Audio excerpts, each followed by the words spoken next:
আসসালামু আলাইকুম ওয়া রাহমাতুল্লাহি ওয়া বারাকাতুহু। সবাই কেমন আছেন? আশা করি সবাই ভালো আছেন, সুস্থ আছেন। সবাইকে বিসমিল্লাহ মেশিনারিজের নতুন একটি ভিডিওতে স্বাগতম জানাচ্ছি। আপনাদের সঙ্গে আজকে আমি কলম তৈরি করার মেশিন বিষয়ে কথা বলবো। আপনারা যারা কলমে বিজনেস করতে চাচ্ছেন, একেবারেই নতুন আপনারা কলমের বিজনেস শুরু করতে চাচ্ছেন, তাদের জন্য আজকের এই ভিডিওটি। আপনারা যারা কলমের বিজনেস করতে চান, কী কী কলমের মেশিন প্রয়োজন হবে, কাঁচামাল কী কী প্রয়োজন হবে, সকল কিছুই কিন্তু এই ভিডিওটির মধ্যে থাকছে। তো ভিডিওটি শেষ পর্যন্ত দেখবেন।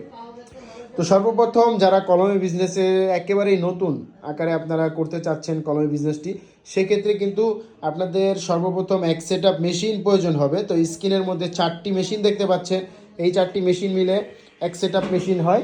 তো এই এক সেট আপ মেশিন আপনাদেরকে অবশ্যই নিতে হবে। তো এক সেট আপের মধ্যে আমাদের যে এই সেট আপটি দেখতে পাচ্ছেন, এটি কিন্তু হিট কন্ট্রোলার সিস্টেম সহ। তো এর মধ্যে একটি হচ্ছে কালি ভরার মেশিন, এবং কালির ট্যাঙ্কিতে হিটার লাগানো আছে, এবং কন্ট্রোলারের ব্যবস্থা আছে, এটাতে কন্ট্রোলারও লাগানো হবে। এবং এই নজলটির সাহায্যে কিন্তু কালি ভরা হয়, তার পাশাপাশি ট্যাঙ্কিটির মধ্যে কালি থাকে। তো এই হচ্ছে কলমে কালি ভরার মেশিন। সর্বপ্রথম কাজ কালি ভরার মেশিনের হয়। দ্বিতীয়ত দেখতে পাচ্ছেন অ্যাডাপ্টার ফিটিং করার মেশিন। এই মেশিনটাকে আমরা অ্যাডাপ্টার ফিটিং করার মেশিন বলে থাকি। তো এই মেশিনের দ্বারা কলমের যে কালো অংশগুলো হয়, অ্যাডাপ্টার বলে থাকি, যেগুলোকে আমরা দেখতে পাচ্ছেন যে কালো অংশটি, এটাকে অ্যাডাপ্টার বলে থাকে। তো সেই অ্যাডাপ্টারটি ফিটিং হবে এই মেশিনটি দ্বারা। এবং তার পাশাপাশি দেখতে পাচ্ছেন আরেকটি মেশিন আছে, এটাকে নিপ ফিটিং বলে, নিপ ফিটিং করার মেশিন বলা হয়। তো দেখতে পাচ্ছেন নিপটি খুবই অনায়াসে এটার মধ্যে চলে যাচ্ছে, দেখতে পাচ্ছেন। তো এটা দিয়ে নিপ ফিটিং করা হয়। তো দুটি মেশিনে দুটি কাজ হয়, সর্বপ্রথম কালি ভরা, এরপরে অ্যাডাপ্টার ফিটিং করা, এরপরে নিপ ফিটিং করা। 3টি মেশিনের কাজ কিন্তু শেষ। এরপরে সর্বশেষে হাওয়া মেশিনে কলমগুলোকে এইভাবে দিয়ে হাওয়া দিতে হয়। ঘড়ি দেখে 12 মিনিট বা 10 মিনিট দিতে হবে, কারণ আপনার কলমের মধ্যে হাওয়া থাকতে পারে, সেই হাওয়াটা কিন্তু বের হয়ে যাবে, তখন কালি লিক হবে না, লেখা বেজে বেজে আসবে না, পিছন দিক দিয়ে কালিও লিক হবে না। তো সর্বপ্রথমে আপনাদের এক সেট মেশিন অবশ্যই প্রয়োজন হবে কলমের বিজনেস করতে হলে। তার পাশাপাশি কাঁচামাল কিন্তু বিসমিল্লাহ মেশিনারি যে আপনারা পেয়ে যাবেন।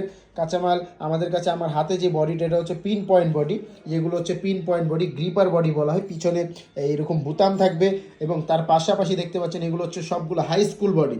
5টা 6টা করে কালার থাকবে, এবং আপনাদের পছন্দের নাম দিয়ে কিন্তু আপনারা এই বিজনেসটি শুরু করতে পারবেন। দেখতে পাচ্ছেন এখানে বিভিন্ন ধরনের নাম আছে। তো আপনাদের পছন্দের নামও কলমের বডিতে আমরা লিখে দিব, পাতার মধ্যে আমরা লিখে দিব, দিয়ে এরপরে আপনারা কিন্তু কলমগুলো নিজেরা তৈরি করবেন, একবারে ফিটিং করে পাতার মধ্যে ভরে আপনারা বাজারে বিক্রি করবেন। তো কলমের মূল্য এবং মেশিনের মূল্য, কাঁচামালের মূল্য, একটি কলম তৈরি করতে কত টাকা খরচ হয়, সকল কিছু জানতে হলে আমাদের স্ক্রিনে দেওয়া নাম্বারে কল করতে হবে। স্ক্রিনে দেওয়া নাম্বারে কল করুন, নাম্বারে হোয়াটসঅ্যাপ আছে, ইমো আছে, সরাসরি আমাদের সঙ্গে যোগাযোগ করুন বা আমাদের ঠিকানা মতন চলে আসুন। তো আজকে ভিডিওটি এ পর্যন্তই থাকবে। যারা কলমে বিজনেস শুরু করতে চান